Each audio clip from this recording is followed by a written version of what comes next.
দেবভূমি ভারতে যুগে যুগে অবতার রূপে জন্মেছেন স্বয়ং ঈশ্বর। এমনই এক দিব্য জীবন যার সাথে কথোপকথনে সেই সাক্ষাৎকার তুলে এনেছিলেন শ্রী মহেন্দ্রনাথ গুপ্ত। শ্রী গদাধর চট্টোপাধ্যায় হুগলি জেলার কামারপুকুরে জন্মগ্রহণ করেন এবং পরবর্তীকালে দক্ষিণেশ্বর কালী মন্দিরে কঠোর সাধনায় সিদ্ধিপ্রাপ্ত হন। তার নাম হয় শ্রী শ্রী রামকৃষ্ণ পরমহংস। শ্রী শ্রী রামকৃষ্ণ কথামৃত শ্রী রামকৃষ্ণের বাণীর অমৃত। ইহা একটি বাংলা 5 খণ্ডের রচনা, যা মহেন্দ্রনাথ গুপ্তের কথোপকথন। শ্রী শ্রী রামকৃষ্ণ কথামৃত একটি পবিত্র ধর্মগ্রন্থ হিসাবে অনুসারীদের মধ্যে সম্মানিত। আপনারা শুনছেন দেবভূমি ভারত।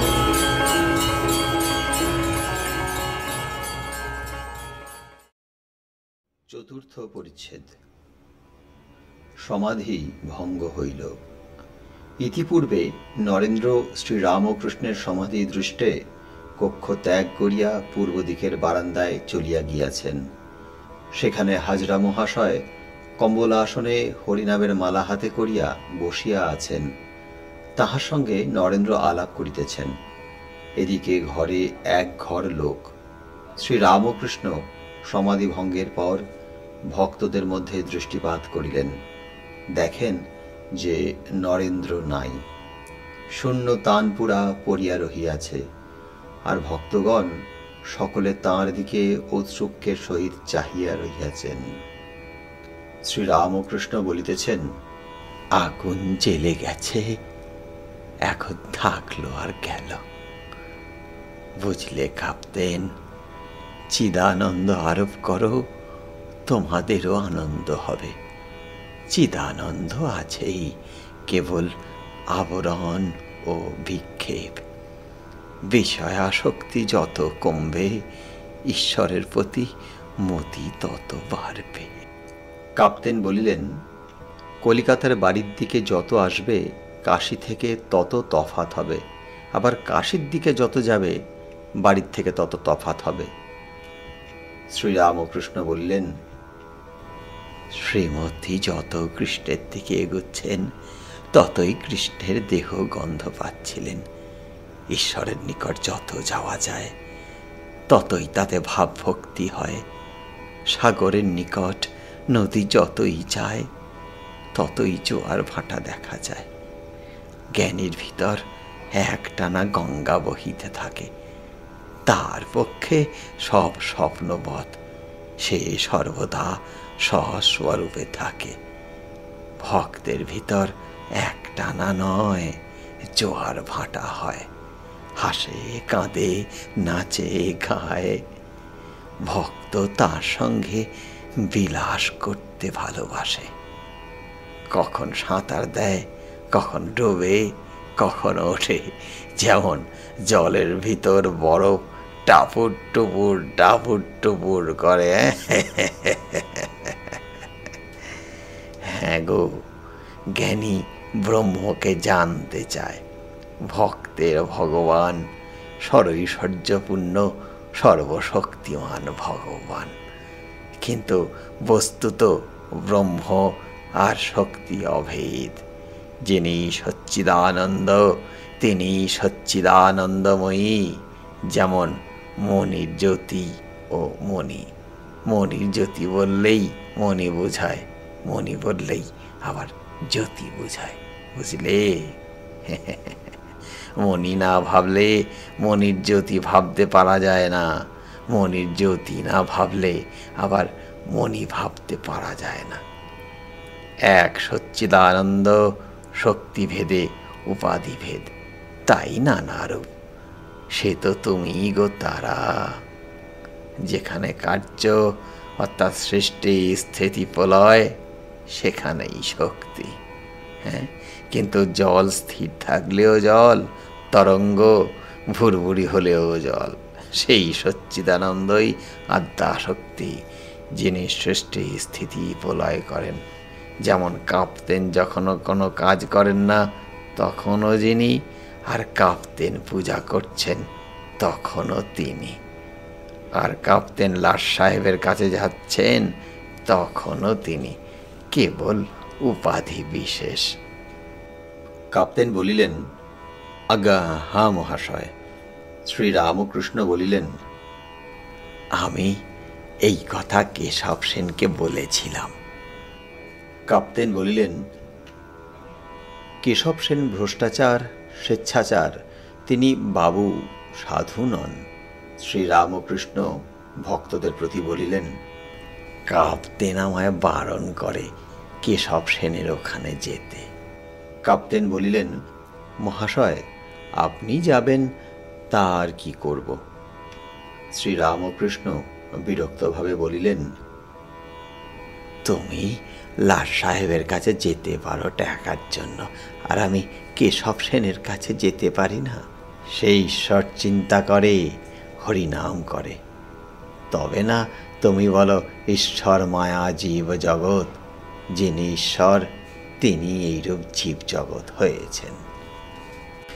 এই বলিয়া ঠাকুর হঠাৎ ঘর হইতে উত্তর পূর্বের বারান্দায় চলিয়া গেলেন। কাপ্তেন ও অন্যান্য ভক্তেরা ঘরে বসিয়াই তাঁর প্রত্যাজ্ঞাপন প্রতীক্ষা করিতেছেন। মাস্টার তাহার সঙ্গে ওই বারান্দায় আসিলেন। উত্তর পূর্বের বারান্দায় নরেন্দ্র হাজরার সহিত কথোপকথন করিতেছিলেন। ঠাকুর শ্রী রামকৃষ্ণ জানেন হাজরা বড় শুষ্ক জ্ঞান বিচার করেন, বলেন জগৎ স্বপ্নবৎ, পূজা নৈবেদ্য এসব মনের ভুল, কেবল স্বস্বরূপকে চিন্তা করাই উদ্দেশ্য, আর আমি সেই। শ্রীরামকৃষ্ণ বলিলেন, কি গো, তোমাদের কি সব কথা হচ্ছে? নরেন্দ্র সহাস্যে বলিলেন, আমাদের কত কি কথা হচ্ছে, সব লম্বা লম্বা কথা। শ্রীরামকৃষ্ণ সহাস্যে কহিলেন, কিন্তু শুদ্ধ জ্ঞান আর শুদ্ধা ভক্তি এক। শুদ্ধ জ্ঞান যেখানে, শুদ্ধা ভক্তিও সেইখানে নিয়ে যায়। ভক্তিপথ বেশ সহজ পথ, তাই না গো? নরেন্দ্র বললেন, আর কাজ নেই মা জ্ঞান বিচারে, দেমা পাগল করে। দেখুন মাস্টারমশাই, হ্যামিল্টনে পড়লুম, লিখেছেন, a learned ignorance is the end of philosophy and the beginning of religion. Sri Ramakrishna মাস্টারকে বলিলেন, তা মাস্টার এর মানে কি গো?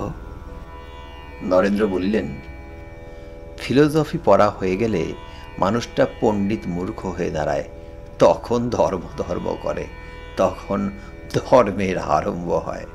শ্রীরামকৃষ্ণ সহাস্যে কহিলেন, থ্যাংক ইউ।